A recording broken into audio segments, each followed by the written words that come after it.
Euskadiko industria jarduera oso garrantzitsua izan da ongizatea hobetzeko. Enplegua eta aberastasuna sortu du baita egunero erabiltzen ditugun produktu asko eman ere.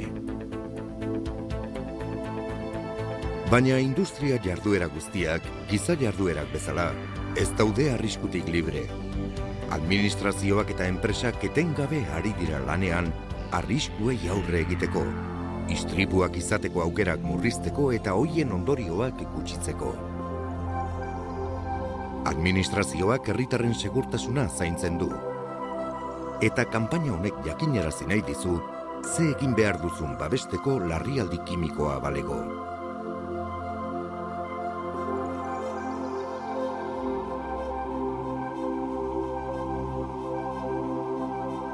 Nekez gertatzen bada ere, industria kimikoak ez beharra izan dezake. Esaterako suteak, eztandak, gaz toksikoen, narritagarrien edo korrosiboen iesa, edo kontrolatu gabeko gai arriskutsuen isurketak.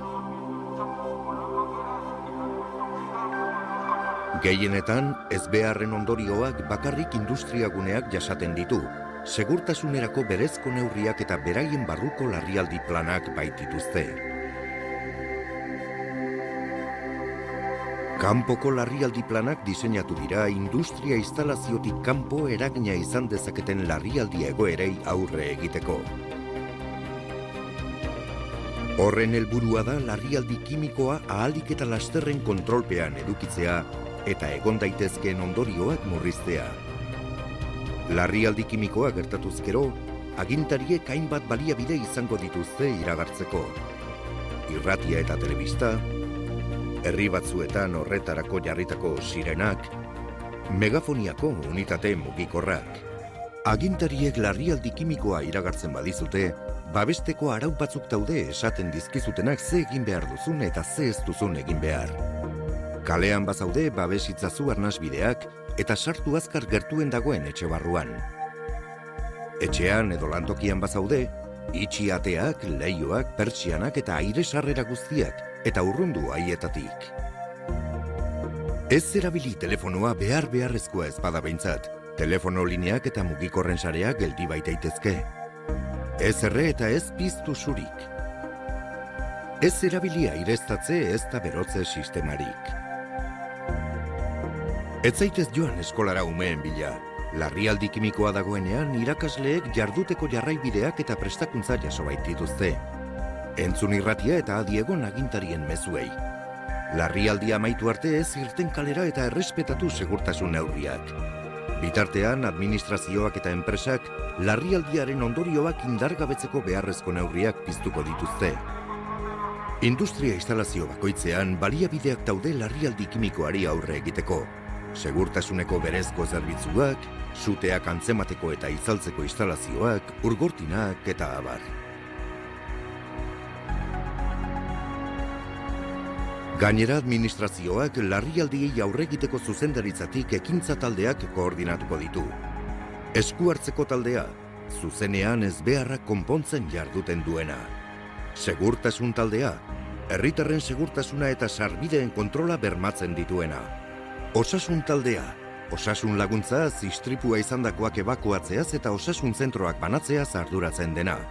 Laguntza teknikoko taldea, istripuak izan dezakeen bilakaerari buruzko aholku teknikoak emateaz arduratzen dena.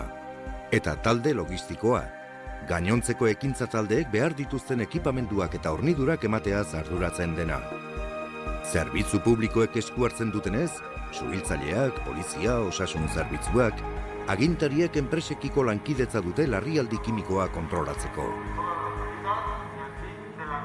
Egoera normaltzean, agintariek larrialdiaren amaiera jakinaraziko dute eta dena normaltasunera itzuliko da. Gogoratu. Larrialdi kimikoa badago, agintariek eta enpresek edozein arrisku kontrolatzeko eta itzaltzeko planak eta baliabideak dituzte. Hala ere, herritarren lankidetza ezinbestekoa da larrialdiaren arriskuak txikiagotzeko.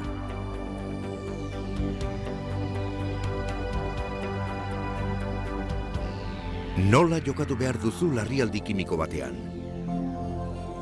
Agintariek larrialdi kimikoa iragartzen badizute, ze egin behar duzu? Kalean bazaude, babes itzazu arnasbideak. Sartu azkar gertuen dagoen etxe barruan. Itxiateak, leioak, pertsianak eta airesarrera guztiak eta urrundu haietatik. Irratia entzun. Ze ez duzu egin behar. Ez erabili aireztatze ez da berotze sistemarik. Ez erre eta ez piztu zurik. Ez erabili telefonoa. Ez zaitez joan eskolara umeen bila. Ez irten kalera larrialdia amaitu arte.